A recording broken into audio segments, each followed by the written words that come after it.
Assalamualaikum warahmatullahi ta'ala wabarakatuh. Alhamdulillah, nahmaduhu wa nasta'inuhu wa nastahdihi wa nastaghfiruh wa na'udzu billahi min syururi anfusina wa min sayyiati a'malina.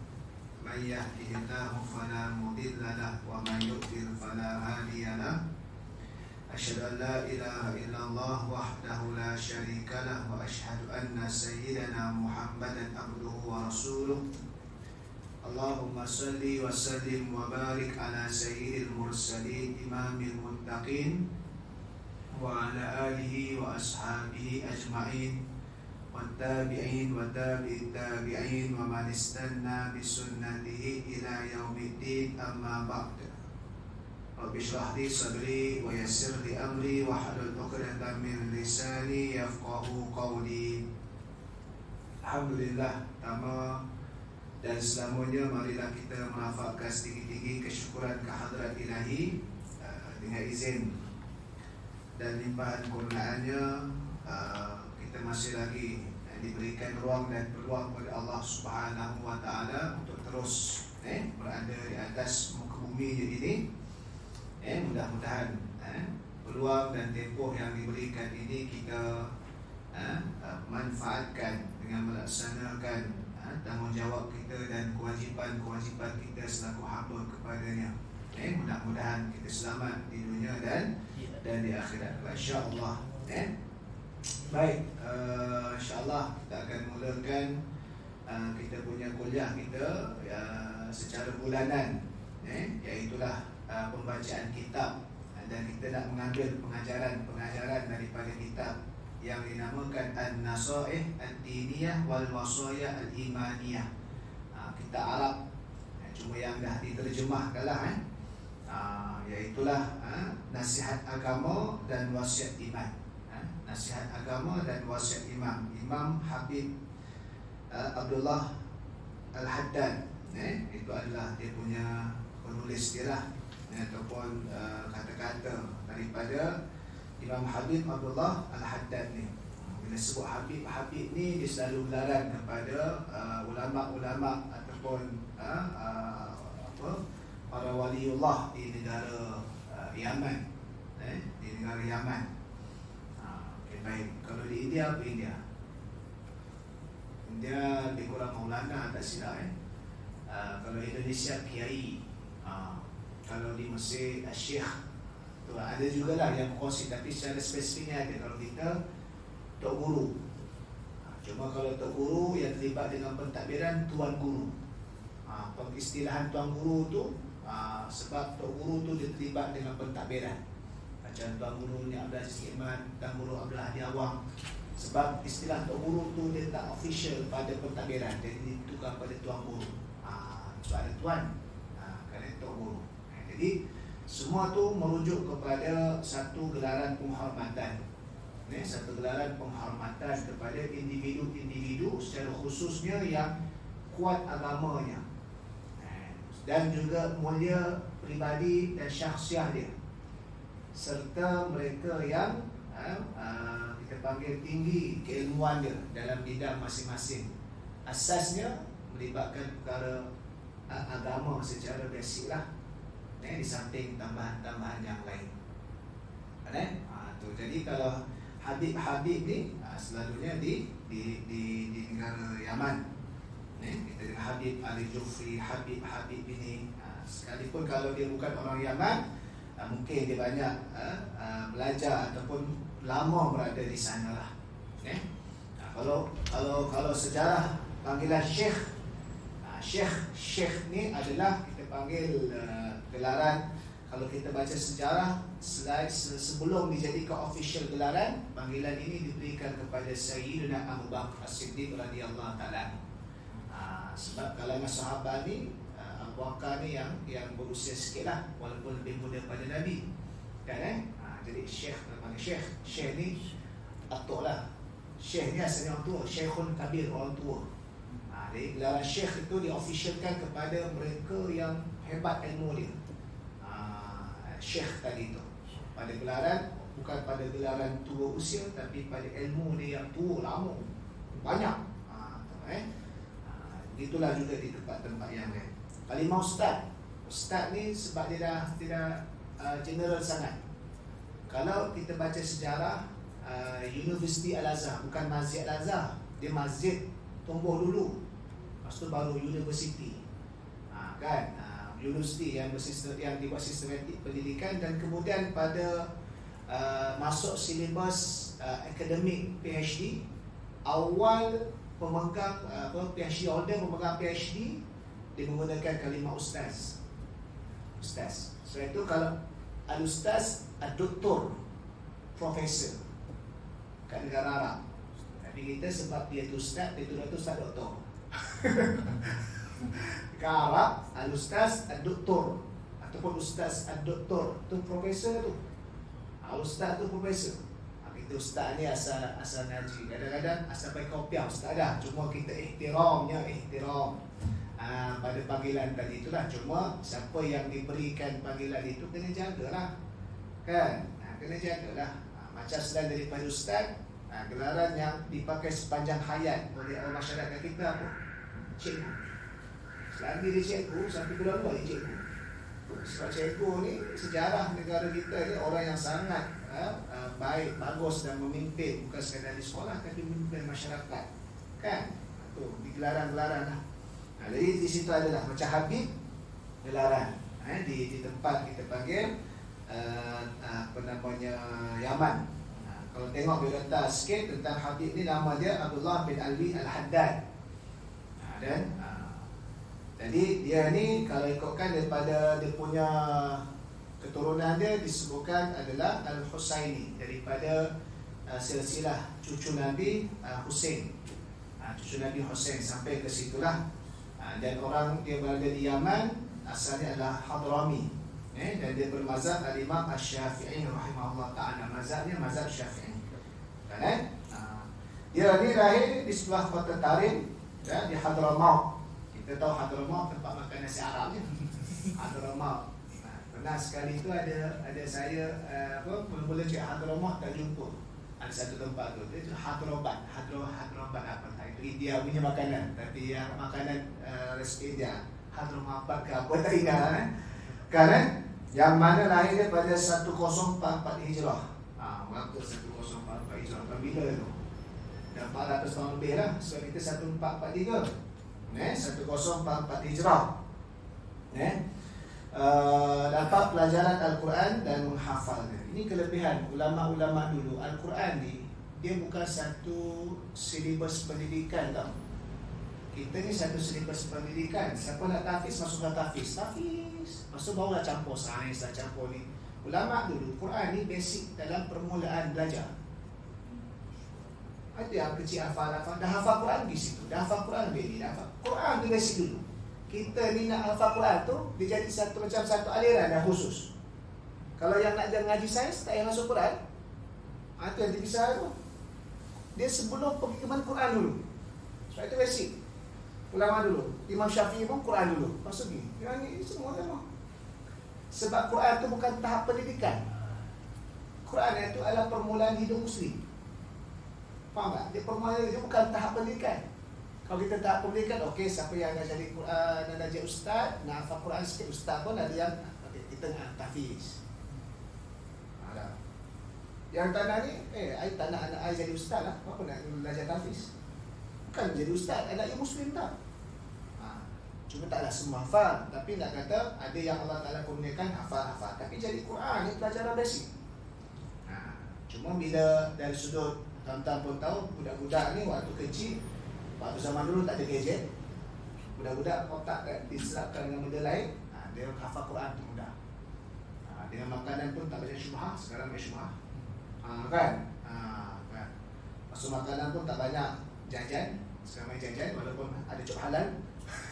Dia ganggu lah ke itu semua tu, betul tak? Betul. Jadi benda-benda tu zaman-zaman dulu, lepas tu kesibukan yang lain tu tak ada.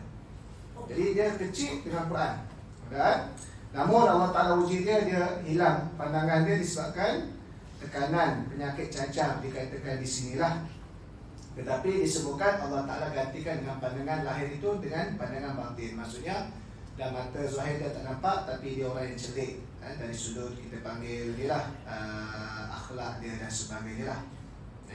Banyak lagi lah bila orang yang Allah Ta'ala bagi pandangan batin ni, dia pintar, dia jago dalam macam-macam bidang yang dia tadi tu, serta mendapat hafalan yang banyak lah dalam ilmu dan sebagainya, ibadah dan sebagainya.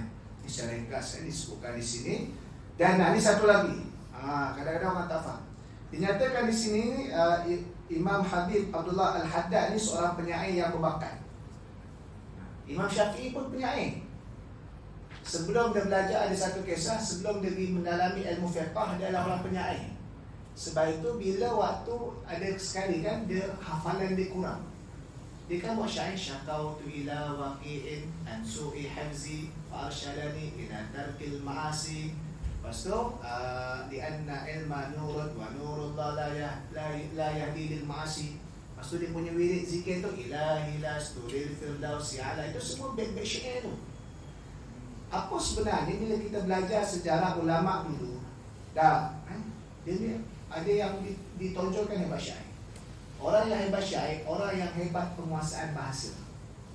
Sebab dalam nak memahami Al-Quran, disebutkan oleh Syekh Abdul Karim Zaidan dalam ilmu usulul fiqh, untuk memahami Quran tu lebih kurang kena ada 15 penguasaan bahasa, penguasaan bidang ilmu bahasa. Balaghah, ma'ani, badi'. Sebab dia nak faham bahasa tu. Jadi orang yang faham sungguh, dia faham kan? Macam kita orang lelaki, isteri kita kata, abang dah pergi beli sekian. Dia bagi 3 senarai. Kita faham 3 ke lebih? Kalau kita faham isteri kita, bahasa dia 3 tapi nak lebih. Jadi kita tak marah lah bila buat shopping komplek, kata bagi senarai 3, bahas 10. Kan? So, kita faham bahasa. Maksud dia 3 tu adalah benda yang dia nampak kat rumah. Bukan itu sahaja. Kan? Begitulah dalam Quran, begitulah dalam hadis. Dalam kalimah selalu orang jadi timbul konflik bid'ah. Memanglah bid'ah tu baru. Baru yang macam mana? So justify. Di sekolah belajar, budak baju kat luar. Cik kata masuk baju dalam seluar. Masuk semua baju lah. Masuk yang bawah, je tie in je. Masuk dia bukan masuk baju. Masuk baju, buka baju, masuk seluar semua. Memang betul masuk baju seluar. Nak kata, sebab tu ulama-ulama ni yang hebat-hebat ni, ada yang mereka ditonjolkan dengan hebat syair. Kenapa nak kaitan dengan hebat syair? Penguasaan bahasa Arab dia. Bukan main terjemah. Kita panggil copy and paste dekat mana-mana lah. Sekarang ni Google, walaupun itu pemudah cara, bukan kata tak boleh langsung, sekadar pemudah cara. Jadi bila dia pakar dalam bahasa, itu yang jadi kita panggil penguasaan alat dia tadi tu. Macam kalau kita waktu hidup, survival skill, tahu cara nak hidupkan api, tahu cara nak ni, campak dalam hutan, campak apa kan, orang dulu kan. Takkanlah tak kerti ni, kalau lelaki apa, takkan tak kerti tengok enjin kereta sikit, takkan tak kerti tukar tayar kan. Kalau perempuan takkan tak kerti masak sikit. Itu survival skill maksudnya. Dalam penguasaan bahasa agama, yang mana Quran dengan hadis solid dalam bahasa Arab. Solid dalam bahasa Arab, maka tak dapat tidak, maka mereka yang nak terjun, maka mereka kena memahami selok-belok seni. Maka di situ adalah penyair yang berbakat. So bila sebuah syair, orang yang hebat dalam penguasaan bahasa. Baik. Jadi begitulah yang lain lagi disebutkan. Dan beliau meninggal pada 1132 Hijrah. Maksudnya 1044 1132 88 umur dia. 88 betul kan? 88 lah, lebih kurang betul. 88 umur dia. Panjang juga umur tu, 88 tu. 88, baik. Okay, jadi dikebumikan di tempat Kota Tarim itulah di Yaman juga. Baik. Itu di antara tentang penulis ni lah. Yang menariknya, yang memberikan kata tentang penulis ini adalah kata yang memberikan kata dinukilkan di sini ada satu kata-kata daripada ulama tentang pujian terhadap kitab ni. Siapa dia? Yang saya tak nak baca lah. Saya nak ambil ini oleh sebab kita ambil pengajaran nanti. Iaitulah Syekh Hasaini Muhammad Makhluf, bekas mufti Mesir, pada tahun 1962. Beliau memberikan satu kata-kata macam kita buka buku cuma kita cetak balik bagi apa review sikit. Kalau produk kan minta kan. Syekh Hasaini Muhammad Makhluf. Syekh Hasaini Muhammad Makhluf ni ada pasal isu dia agak tegas ulama Azhar, ada juga mufti Mesir, pernah jadi mufti Mesir, dia agak tegas dalam isu Baitul Maqdis dengan Yahudi. Ada satu fatwa dia kata pasal apalah, lebih kurang dia takkan benarkan, jangan benarkan Baitul Maqdis ini dirampas oleh Yahudi Zionis lah. Itu dia antara baik. Baik. Itu secara ringkaslah supaya pengenalan sikit, dan dari sudut kita panggil adabnya kita tahu siapa yang kita baca ni. Dan sebab kita membaca tentang kitab ni sebenarnya lebih kepada kitab tasawuf, nasihat-nasihat dan sudut tasawuf kerohanian secara umum lah. Secara umum, sebab tasawuf ni dia ada yang khusus, ada yang umum. Begitu juga tariqah, ada yang khusus, ada yang umum. Pernah ditanya kepada almarhum Datuk Dr. Harudin kan tentang tariqah, dan almarhum Datuk Dr. Harudin kata apa, tariqah tu pun ada dua. Tariqah yang umum, majlis ilmu ni tariqah yang umum lah. Sebab Nabi dengan sahabat mengaji itu. Mengajar ni tariqah umum. Ada pun tariqah yang khusus, sikap tertentu yang diambil daripada mursyid itu secara khusus. Selagi mana tak bercanggah basicnya Quran Sunnah, maka itu boleh diamalkan dan sudut disiplin dia. Kan macam kita sebutlah kalau pelajar tahfiz dia ada jadual yang khusus. Contoh apa jadual khusus dia? Sehari 3 hingga 5 juzuk dimulang. Mana dalil atau hadis kata sehari kena mulang 3-5 juzuk? Ini bandar je sehari ke 5 juzuk. Awak nak baca lah. Sejuzuk pun tak lepas kita. Dan 3 hingga 5 sebab disiplin, supaya dari sudut memori dia tadi tu tahan. Seminggu sempat khatam sekali, seminggu sempat khatam sekali. Lain macam kita, setahun khatam sekali, setahun khatam sekali. Hujan ada Ramadan. Kalau Ramadan tak ada, tak tahulah. Jadi itu ada teknikal. Begitu juga dengan zikir tadi tu. Dan memuas dari mana tadi itu pada khususlah kita pakai. Jadi begitulah juga walaupun kita baca kitab ulama yang dalam kita panggil konteks tasawuf lebih ini, maka kita ambil dari sudut yang umum tadi itu. Maka pada bab yang pertama diceritakan berkenaan dengan perihal takwa. Perihal takwa tadi itulah Dan kita pun tahu takwa ini adalah satu perkara yang sangat penting dan besar sehingga menjadi satu rukun dalam khutbah. Dan satu rukun dalam khutbah, dan mesti disebut perkataan takwa ataupun mesti bunyi takwa tadi itu dalam bahasa Arab dan juga Melayu. Dalam bahasa Arab dan juga Melayu tadi itu. Dan juga mesti secara khusus dalam bahasa Arab. Sebab dalam rukun khutbah wajib dibaca dalam bahasa Arab. Rukun khutbah wajib bahasa Arab. Jadi sebabkan itu bila khatib dah sebut dah baca Al-Quran, ya ayyuhalladzina amanu taqullah, ada kaitan. Bawah tu kadang tak sebut. Rukun mesti dalam bahasa Arab. Tapi selain pada rukun tu, pada ni lah tak perlu pada bahasa Arab. Baik, yang cantiknya di sini dah dimulakan perbahasan mengenai takwa, iaitulah waman asdaqu minallahi haditha, surah An-Nisa ayat 87. Siapa yang lebih benar perkataannya daripada Allah, surah An-Nisa. Dan juga firman Allah pada 122, waman asdaqu minallahi qila, dan sesiapakah yang lebih dipercayai katanya dari Allah. Jadi takwa ni nak tunjuk kepada kita yang pertama mesti ada hubung kait, dia yakin dan percaya pada Allah. Itu takwa. Sebab kita sebagai orang yang beriman, apa sahaja yang datang daripada Allah kita wajib percaya. Wajib percaya tadi itu. Dan sebagainya itulah disebutkan oleh ulama bahasa tentang ayat yang kedua surah Al-Baqarah, Dzalikal kitabu la raiba fi, itulah Alkitab, yakni Al-Quran, tiada keraguan padanya. Ulama bahasa kata apa? Ada beza, tidak ada keraguan padanya, dengan ada beza, tidak ada padanya keraguan. Kau tak payah carilah benda tu kat situ, memang tak ada. Kau tak payah cari. Kau carilah. Nanti kau tengok memang tak ada. Ada beza tak? Pertama tu kata tak cari, memang tak ada. Yang kedua, kau cari dulu. Aku yakin tak ada. Memang kena geledah. Quran dapat kita kena kaji dulu. Dia betul tak betul. Oi, betul semua rupanya. Bermaksud kita dengan Quran bermula dengan keraguan, tak yakin. Tapi Allah Ta'ala kata la raiba fi, tidak ada padanya keraguan. Kau kaji tak kaji memang tak ada keraguan. Tu kena letak dulu. Itu beza dia.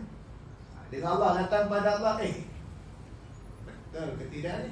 Nanti dulu kita testing sikit, buat responden sikit, buat kajian makmal sikit, kita test dulu. Itu bermula dengan keraguan. Tak ada takwa di situlah. Dan juga banyaklah firman Allah dinyatakan di sini dalam Al-Quran, banyak bila sebut tentang kalimah Allah macam yang kita baca itulah, ya ayyuhallazina amanu taqullaha haqqa tuqatih wa la tamutunna illa wa antum muslimun. Jadi firman Allah, wahai orang yang beriman, surah Ali Imran 102 tu, wahai orang-orang beriman, bertakwalah kamu kepada Allah sesungguhnya dengan sebenar-benar takwa, ataupun dengan sesungguh-sungguhnya takwa tadi itu. Takwa betul-betul lah. Dan ini adalah satu perintah Allah kepada hamba-Nya dari golongan kaum mukmin supaya bertakwa. Kerana Tuhan telah mengumpulkan dalam sifat takwa itu kebaikan dunia dan di akhirat. Jadi takwa ni kebaikan dunia dan akhirat lah. Dan kalau tengok perbahasan dari sudut definisi takwa pun daripada waqaya, cegah, pelihara. Tak, maksudnya kita cegah diri kita. Imam Ghazali sebut dalam kitab Minhajul Abidin, ni tambahan poin lah. Minhajul Abidin dia kata apa? Takwa daripada perkara syirik dan kufur. Cegah diri kita daripada apa-apa perbuatan syirik dan kufur. Yang kedua, takwa daripada minal kabair. Takwa cegah diri kita daripada melakukan dosa besar. Yang ketiga, takwa daripada istimrar fil sarair, daripada berterusan buat dosa-dosa kecil.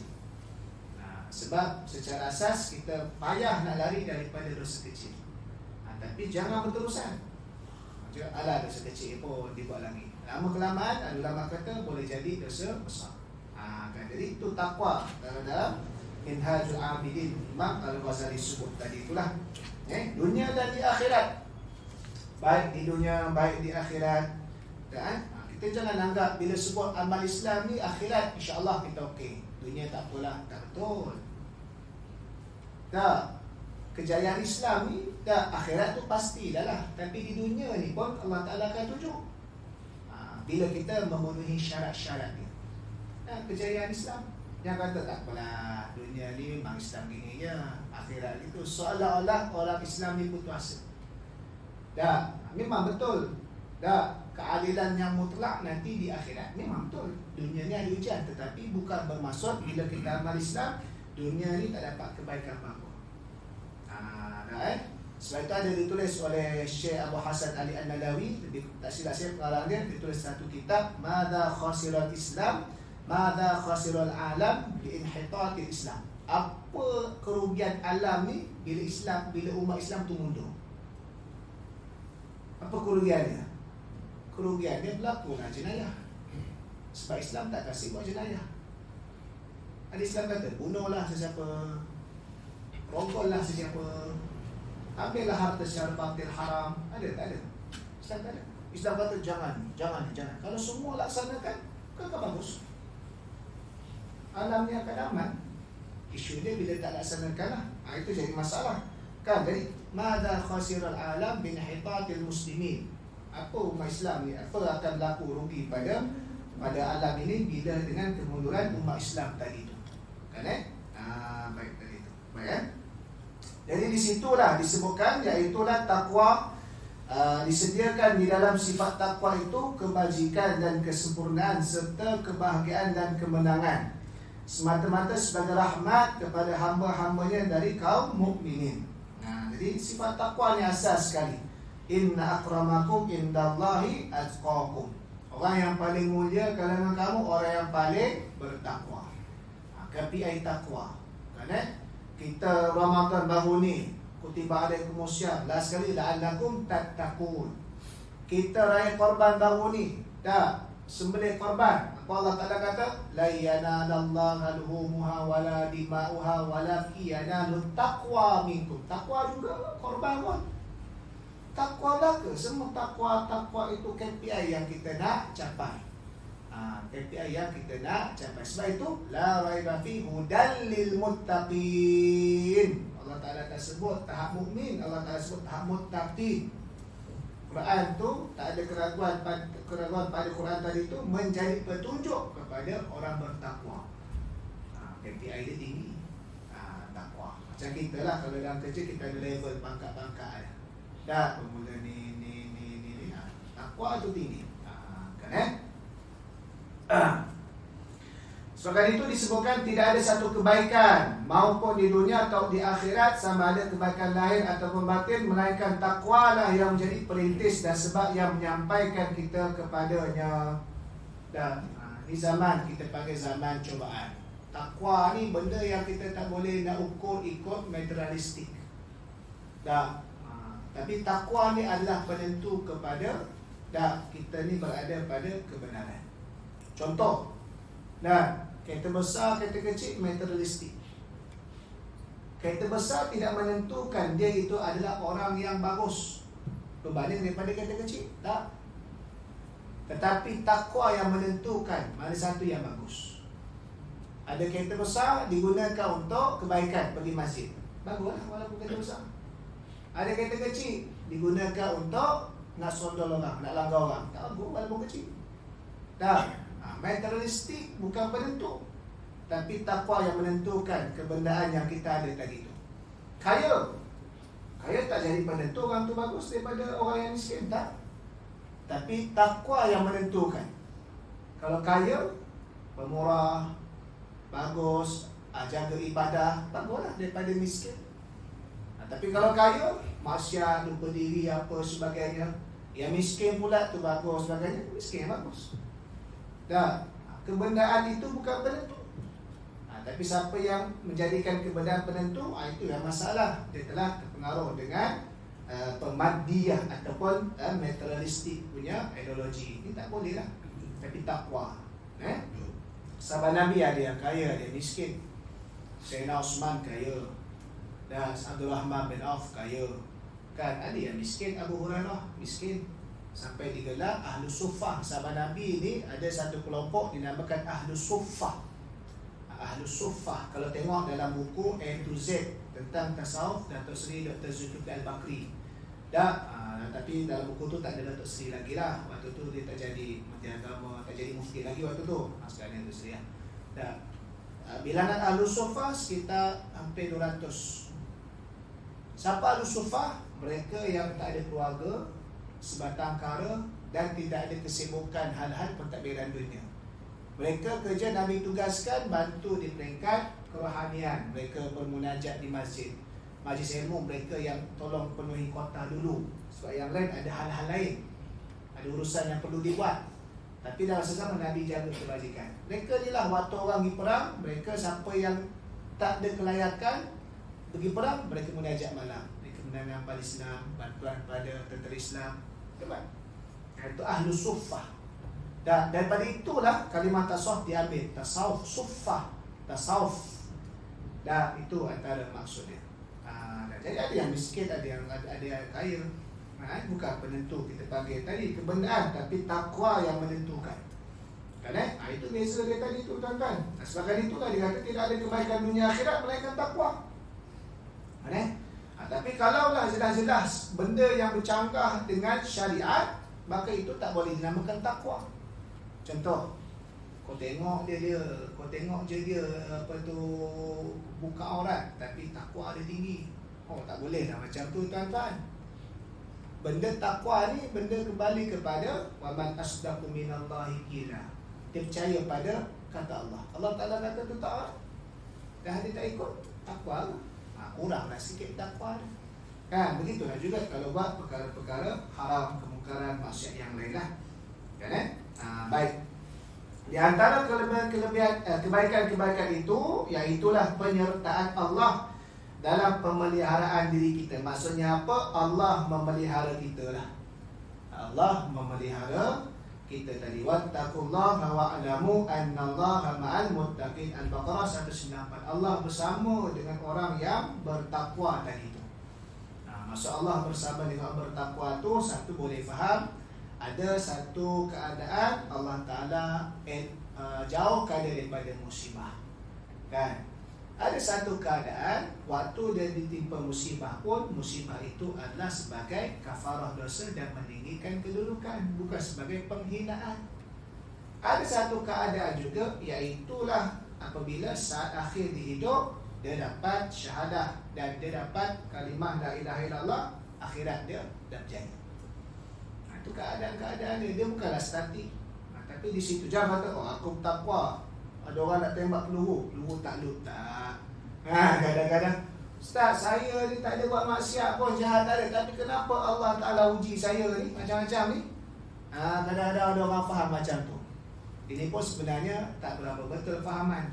Sebab apa? Sebelum kita jawab soalan dia, kita minta dijawab dulu. Nabi orang paling bertakwa, tapi kenapa paling banyak ujian?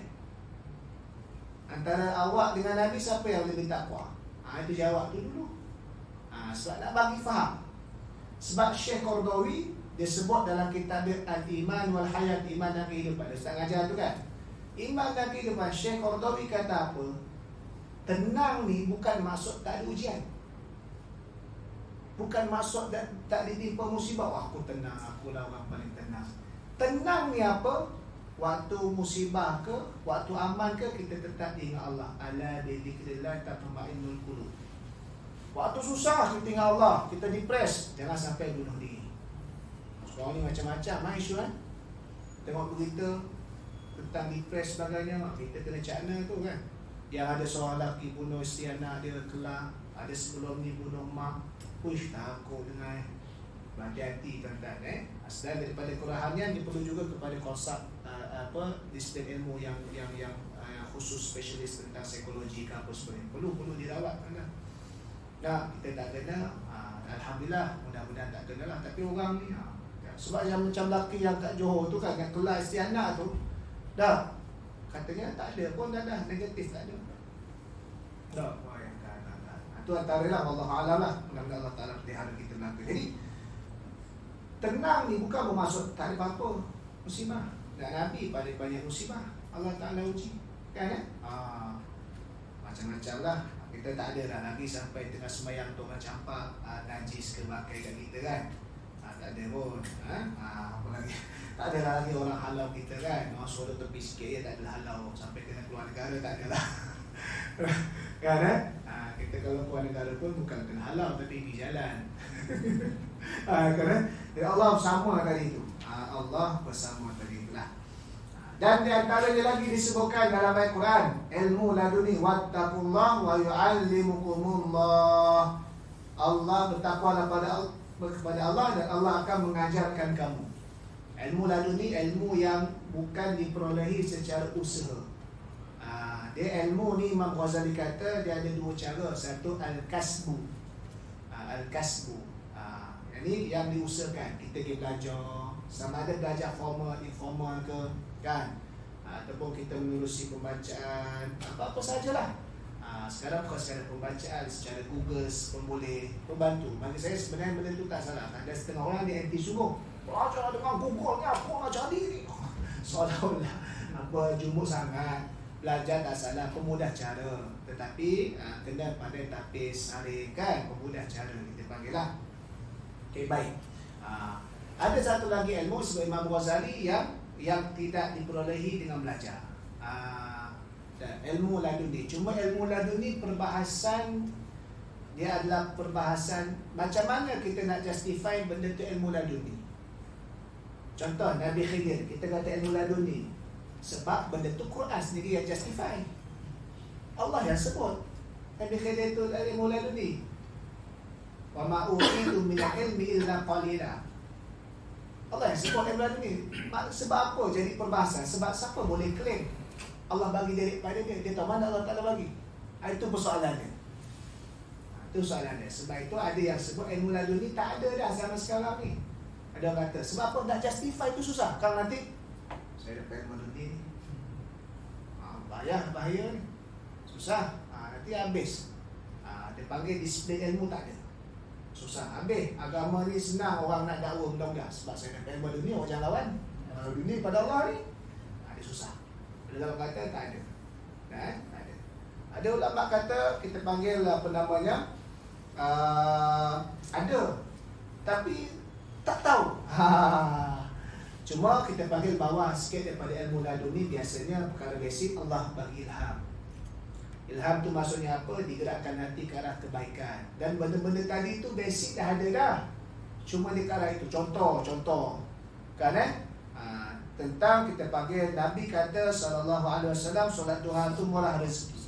Nabi kata itu lah. Tapi orang yang ceramah dia pun memberikan gambaran salah satu tasawuf murah rezeki sekian. Dia dapat ilham nak menterjemahkan atau nak explain benda tadi itu dalam gambaran yang lebih nampak. Contoh maksud tawakal. Tawakal ni adalah basic. Zaman dulu Tok Guru kata tawakal macam mana tuan-tuan? Waktu nak maghrib kita masukkan lembu dalam kandang, kita kunci, itulah tawakal. Gambaran sesuai waktu dulu. Kat tuan-tuan kandang lembu apa dah? Tuan-tuan pastikan sebelum ni tuan-tuan kunci kereta Ferrari tuan-tuan lock. Nampak sikit. Itulah tawakal tu. Dia menjelaskan secara tasawuf yang tepat, bersesuaian dan orang mudah faham. Itu salah satu. Tapi itu ilham maksudnya datang kan, ataupun itulah kita panggil. Jadi sebab isu dia bukan menafikan ilmu laduni. Dia biasa menafikan ilmu laduni dengan mengatakan siapa yang boleh klaim dia ilmu laduni. Itu beza dia. Sebab benda dia, tapi nak kata tentang ilmu yang kita panggil tak diusahakan. Ada juga ilmu tak diusahakan, termasuk juga ilmu berdasarkan pengalaman. Jatuh sakit, dia memang jatuh kali ni ke nak tahu sakit, nak tahu jatuh tu memang sakit. Saya kena testing jatuh dulu, baru saya boleh kata jatuh tu sakit. Dia pun jatuh dulu, memang sakit sungguh. Dia pun kata jatuh sakit. Ataupun dia tak jatuh kan, dia jatuh, maksudnya jalan situ, licin jatuh, pengalaman. Itu ilmu dari sudut kita panggil yang tidak diusahakan, tapi ada pengalaman. Macam orang tua lama kita lah, hujan ni, jangan kita kata pula didukul pula. Pengalaman dia tengok kan, kadang-kadang orang satu orang dulu kadang ada petua. Cuma kena cek lah petua tadi tu, selagi tidak ada kaitan dengan akidah tak apa. Dan contoh, cuma sebab tu orang dulu dinamakan petua sebab nak mengajar. Orang alim dinamakan fatwa. Dan kalimah tu juga Melayu kita ni, dia cakap dengarlah fatwa, petua. Cuma orang dulu dia nak explain macam Tok Guru ajar, tak boleh. Tak, jangan apa namanya duduk atas bantal, nanti bisul. Dia nak beritahu kelakuan kita duduk atas bantal tak boleh. Bantal tu tempat kepala, punggung ni tempat keluar najis. Hormatlah sikit. Gitu cara dia. Jangan nyanyi kat dapur, nanti dapat apa, nanti lambat kahwin. Bila maksudnya buat kerja tu dia cepat sikit nyanyi hangoh lah apa sebagainya. Dia nak beritahu tu je. Jadi kena tengok balik benda-benda tadi tu. Ada benda yang pada asalnya mengandungi pengajaran, tetapi kemudian setelah berlalunya zaman dia masuk campur benda lain. Tu kadang-kadang ada isu. Biar mati adat, jangan mati adat. Adat di situ adalah definisi syariat. Kerana orang dulu adat bersulamkan syariat. Kan? Apa anggur semua ni semua darah mak kilau. Sekarang yang main-main kan? Kan? Darah mak kilau ni 80 juta tuan-tuan. Sikit lagi nak kalah Avengers. Hebat ni satu pengiktirafan ya. Cuba kita tak dapat lah untung tu. Dapat tengok lah. Siapa yang tengok siapa tengok dapat tengok lah. Saya tak tengok pun lagi. Sama tengok-tengoklah bulan. Baik. Tu di antaranya ilmu laduni tadi tu. Laduni itu adalah ilmu, maksudnya sekalipun bukanlah tahap laduni, tetapi dia dapat sesuatu ilham. Ilham tadi itu digerakkan hati. Sebab al-birru ma itma'annat ilaihi nafsu. Nabi sebut dalam hadis, benda kebaikan menenangkan hati. Buat baik apa sebagainya. Ilham dia dapat. Kan? Wal ithmu ma haka fi sadri wa taraddada fil qalbi. Benda jahat, benda dosa ni benda yang meresahkan jiwa, taraddud sebagainya. Itu di antaranya lah. Selalu yang insting emosi ni pompa lah. Kan? Kita pun kata, bang, saya tak sedar hati lah bang. Tu macam mana? Tu kita kena bincang lah sebagainya kan. Kalau kena pada betul dia, kan saya dah kata bang, kan ada perempuan yang ada insting kan. Sebab wallahu a'lam, kadang-kadang mungkinlah sebab naluri dan sebagainya lah ada ilmu psikologi lah. Tapi nak katanya hati ni secara basic memang akan ada kata hati. Memang ada kata hati tadi tu. Tapi bergantunglah, kalau hati tu bersih, kata hati dia tu baiklah. Kalau hati dia tu jahat, kata hati dia tu jahat lah. Sebab dia telah disiram dengan benda yang tengah hati tu disiram macam mana. Jadi kalau tuan-tuan disiram dengan benda yang elok-elok kan, tu ulama-ulama dulu Allah tertinggal benda sunat, dia pun kata hati dia kata menyesal. Pada sunat pun, kalau kita lah sunat pun kan, orang suruh apa pasal sunat ni mana boleh kita belajar tu. Kalau dapat dudukan lain, sebab dia telah dibiasakan. Contoh macam ada seorang Habib ni, saya tak ingat nama apa, tapi saya baca orang kongsi-kongsi kan kat media sosial benda yang baru-baru, baca lah. Dia kata biasakan didik anak kamu untuk waktu pagi. Dia bangun, contoh kalau waktu Malaysia lah kan, pukul 3.30 tu tahajud. Dia kejut anak dia yang 5-6 tahun tu, 4 tahun, dia kejut tapi bukan suruh semayang. Kejut main game. Ni ada main.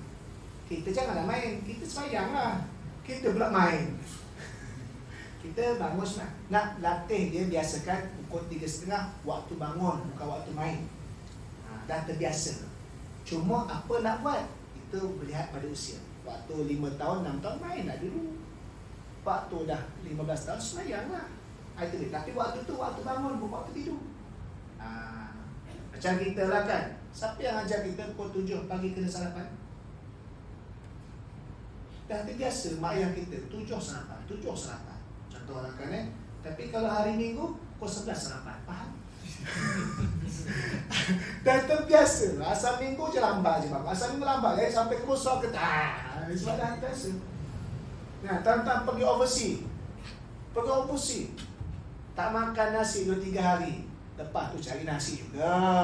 Sebab apa? Perut ni biasa. Dah 20, 30 tahun, 40 tahun nasi, tiba-tiba nak tukar roti je. Walaupun kau jangan tukar roti ni kan mengenyangkan lah apa sebagainya. 3 hari je tuan-tuan, lepas tu cari nasi kak. Ada. Sebab apa? Dah terbiasa. Jadi begitu. Kejut. Tapi jangan paksa dia. Buat benda yang sesuai umur dia, tapi nak beritahu tu waktu dia. Itulah tuan-tuan. Baik. Yang lain tu nanti kita ada sambung lagi lah. Banyak lagi yang akan dinyatakan di sini, kebaikan-kebaikan daripada takwa tadi, yang insyaAllah kita akan cuba ambil pengajaran daripada kata-kata beliau ni lah.